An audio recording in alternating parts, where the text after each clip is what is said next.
Section 9.4, Chapter 9, Section 9.4 is using rules of differentiation.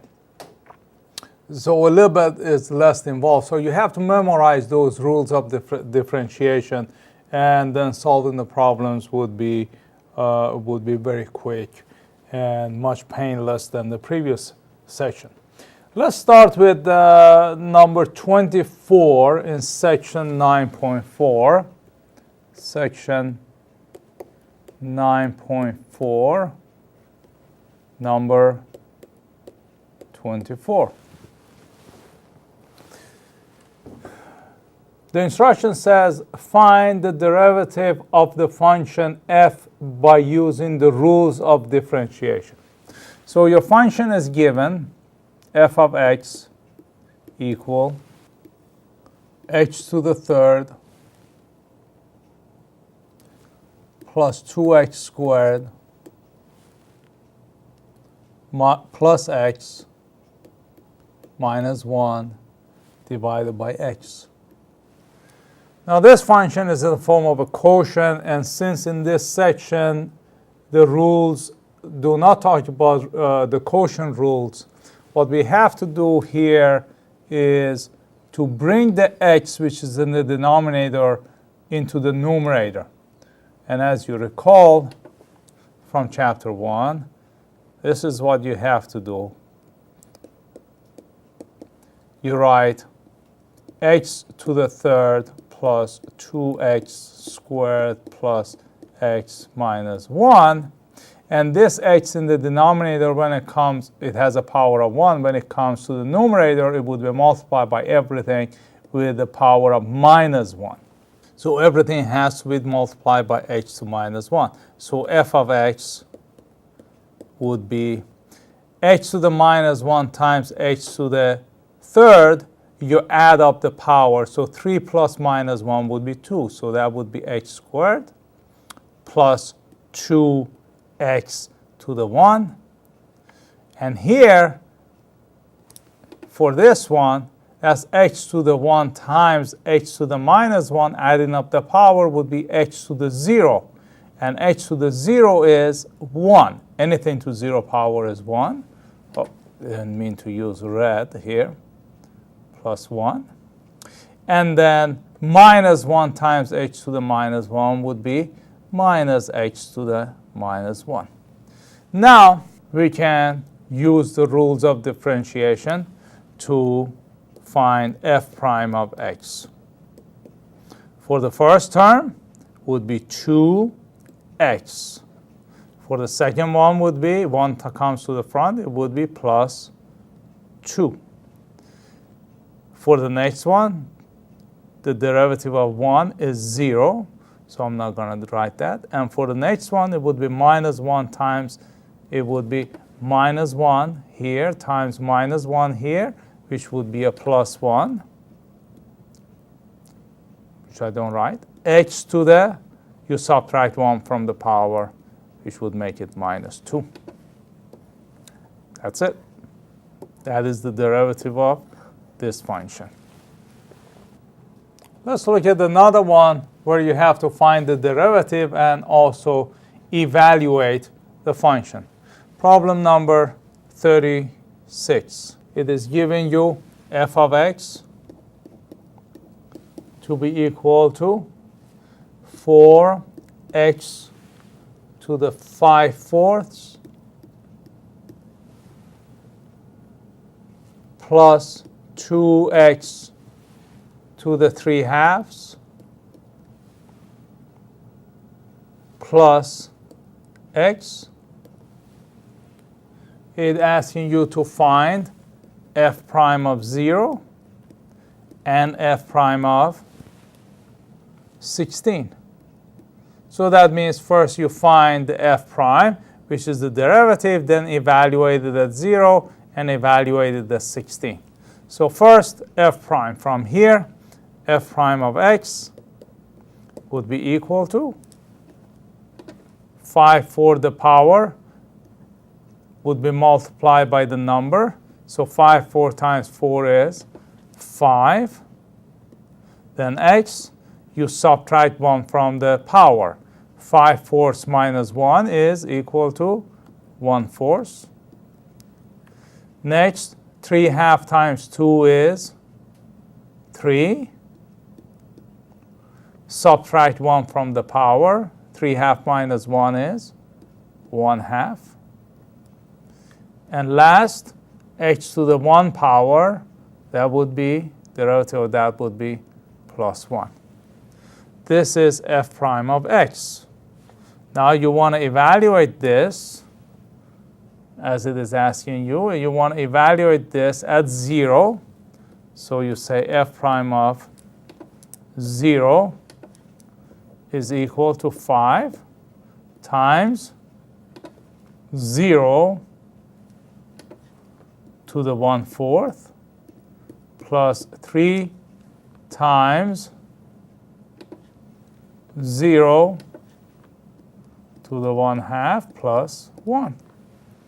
So f prime of 0 is equal to, well, 0 to the 1/4 is 0. 0 times 5 is 0. 0 here, and the whole thing would be just 1. F prime of 16 it would be 5 times x, which is 16 to the 1/4 power plus 3 times 16 to the 1/2 power plus 1. Therefore, f prime of 16 is equal to 5. 16 to the 1/4 power is like 4th root of 16 plus 3. 16 to the 1/2 power is like square root of 16 plus 1.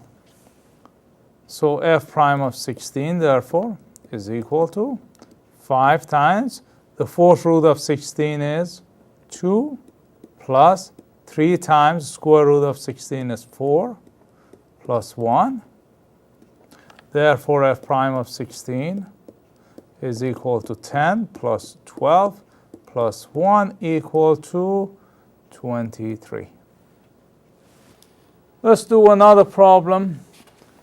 Problem number 46. It says, let f of x be equal to x to the 3rd plus 4x squared. F of x equal to x to the 3rd minus 4x squared. Find the points on the graph where the tangent line is horizontal. Where the tangent line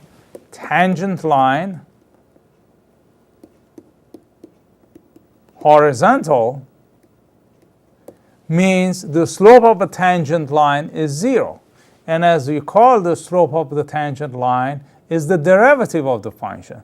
So you find f prime of x, which is equal to 3x squared minus 8x. Set this equal to 0 and solve for x. And you would see that this would be, you factor out x, 3x minus 8 equal to 0. So there are two places. One is when x is equal to 0, and the other one is when this is equal to 0. So one answer is x equal to 0. The slope of tangent line would be 0. Another one is 3x minus 8 equal to 0. That means 3x is equal to 8. That means x is equal to 8/3. You can graph that on that side I told you, and you would see that at those 2 points, the slope of a tangent line is equal to 0.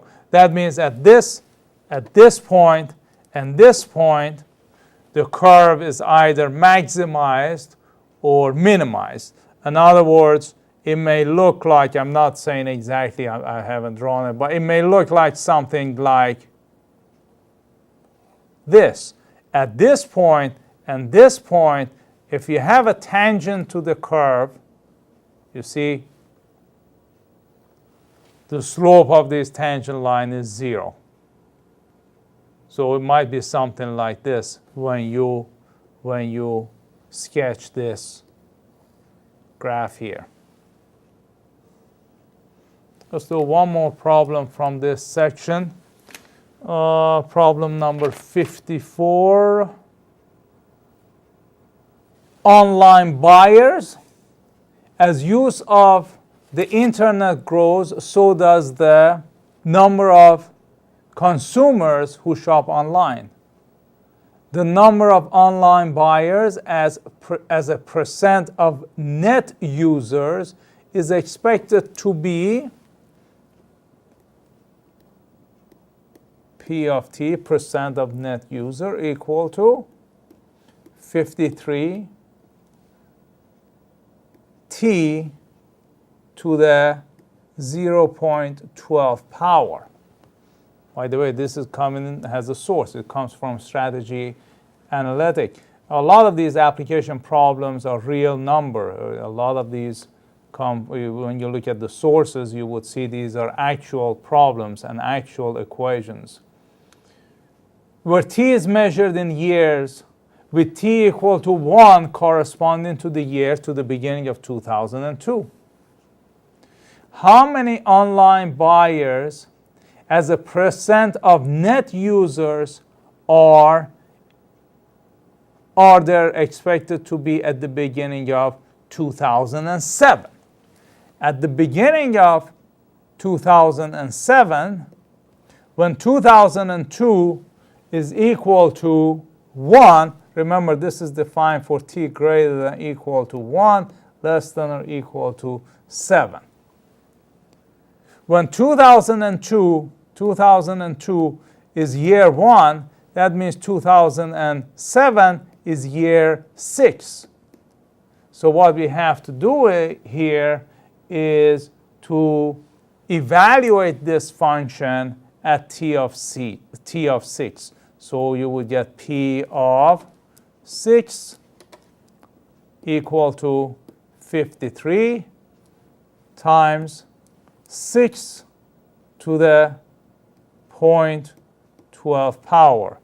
You have to use your calculator, and you would get p of 6 to be equal to, if you do your calculation, 6 to the 0.12 power times 53, it would be 65.7. Or, since these are percent, this 65.7% of internet users in 2007. Then B says, how fast is the number of online buyers as a percentage of net users is expected to be changing at the beginning of 2007. So here is talking about the rate of increase. How fast is it supposed to be? This is when you take the derivative of the function and evaluate it again at t of 6. So you have to find p prime of t, which would be equal to, here is your function. So it would be 0.12 times 53 t, 0.12 minus 1.